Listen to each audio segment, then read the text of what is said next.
जय जय जगन्नाथ जय जय जगन्नाथ जय जय जगन्नाथ नीलाद्री यूट्यूब चैनल तरफ मु जानकी नंदन पुनर्बार आपण पाखक नहीं आसी देवगुरु बृहस्पति गोचर मे 14 तारीख 2025 वृष राशि मिथुन राशि को गोचर करिवे केमिति रहिबो द्वादश राशि मानकर भाग्य भविष्य। तो ए भिडियोटी आम आलोचना करिबा मेष राशि पई केमिति रहिबो देवगुरु बृहस्पति गोचर प्रति 13 मासरे हुंती किंतु ए 2025 रे पुणी 18 अक्टोबर रे देवगुरु बृहस्पति गोचर होउचंदी ता माने वर्ष भितर 2025 रे दुई थर बृहस्पति गोचर 2025 रे वृष रु मिथुन को गोचर होउचंदी। एबे जानिबा मेष राशि उपरे कोन प्रभाव रहिबो।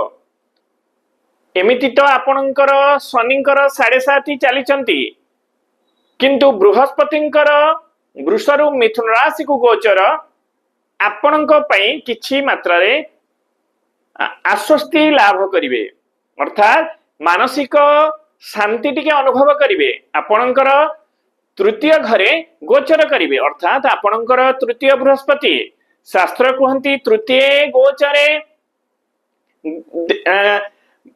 गुरु मिश्रित फलदायक अर्थात मिश्रित फल आपण सबुथिरे पाइबे। जहा आपणकर कर्मक्षेत्र हो रोजगार क्षेत्र हो स्वास्थ्यगत क्षेत्र हो किछि प्राप्ति क्षेत्र हो सब क्षेत्र रे आपण मिश्रित फल पाइबे। देवगुरु बृहस्पतिंकर तीनोटी दृष्टि थांती गोटे हेले पंचम दृष्टि सप्तम दृष्टि नवम दृष्टि।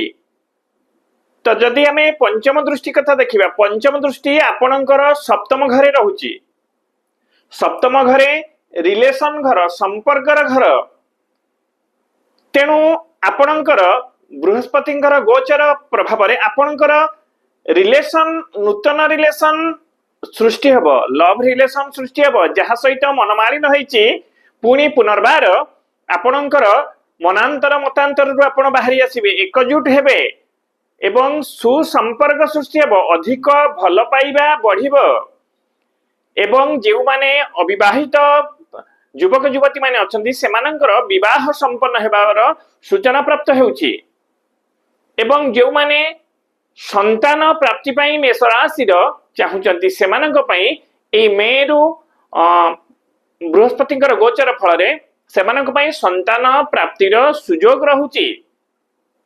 किंतु कोन हेबो आपण कर्म क्षेत्र रे किछि मात्रा रे भल फल पाइबे किंतु कर्म क्षेत्र पई बा कर्म पई आपनकु घर ठारू टिके दूर को जिबाकू पड़ी पारे। ये हेउचंती पंचम दृष्टिर प्रभाव। जदि आमे सप्तम दृष्टि कथा देखिबा सप्तम दृष्टि आपणकर नवम घरे अछंती बा नवम घरे पड़िबो तेणु नवम घर हैला विद्यार घर नवम घर हैला माता पितांकर घर नवम घर हैला विदेश मध्य घर। तेणु माता पितांकर किछि बाकी रहिथिबा काम माता पितांकर स्वास्थ्यगत असुस्थता सबु क्षेत्र रे उन्नत मान भोग हेबो बाकी रहिथिबा काम को पूर्ण करिवे। एवं जदि आमे विद्या कथा देखिया विद्या क्षेत्र रे जे कोनोसी पिला माने जदि विदेश संबंधी किछि विद्या थाए विदेश रे पाठ पढ़िया पई चाहंती विदेश रु रोजगार करिया पई चाहंती विदेश रे स्थायित्व हेबा पई चाहंती सेमानंक पई ए समय मेष राशि रे जातक जातिका मानक पई बहु भलो समय रहुची अत्यंत शुभ समय थिबारु आपण सप्तम दृष्टि आपण को विदेश संबंधी निश्चित भावे शुभ फल प्रदान करिवो मेष राशि रो प्रत्येक जातक जातिका मानक पई। जदि आमे नवम दृष्टि कथा देखिबा नवम दृष्टि आपणकर लाभ घरे तेणु आपण किछि नूतन कर्म रे इन्वेस्टमेंट करियो जदि आपण कोनोसी रोजगार रे अछंती बा कर्म रे अछंती सबुथिरे थाई मध्य आपण पार्ट टाइम हिसाब रे नूतन कर्म रे आपण इन्वेस्टमेंट करिवे एवं किछि ना किछि नूतन कर्म ए समय भितरे आपणक पई लाभ हेबो। जमी भूमि कार्य रे जे माने अछंती से माने बृहस्पतिंकर गोचर फल रे अत्यंत सफलता पाइबे जमी क्रय करिबारे हो विक्रय करिबारे हो जमी भूमि क्रय विक्रय मध्यस्थता करिबारे हो निश्चित भावे आपण शुभ फल प्राप्ति हेबे। तृतीय बृहस्पति आपणक पई भल रहिबो किंतु परिवार भितरे आपणकर माता पिता कहतु बा भाई बंधु कहतु बा स्वामी स्त्री कहतु मतांतर मनांतर को आपण टिके जेते अवॉइड करिवे नले मतांतर मनांतर लागिबा विरक्ति भाव जुक्ति तर्क ए सब जिनसर फल बृहस्पति गोचर फल रे आपण प्राप्त हेबे।